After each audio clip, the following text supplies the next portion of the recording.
Это не волосы и не клочья травы намотались на антенну, а тонкие нити вулканического стекла. Они получили название волосы Пеле в честь Пеле, гавайской богини вулканов.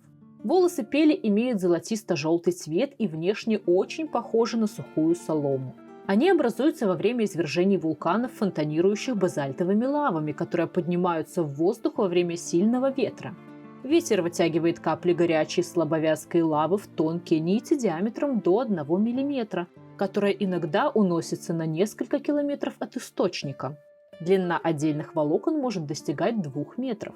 Волокна очень ломкие и острые, поэтому не рекомендуется брать их в руки без перчаток. Обломки могут поранить кожу. Со временем волосы разрушаются и превращаются в песок и пыль, становясь очень опасными для человека, так как стеклянная взвесь может попасть в глаза и легкие.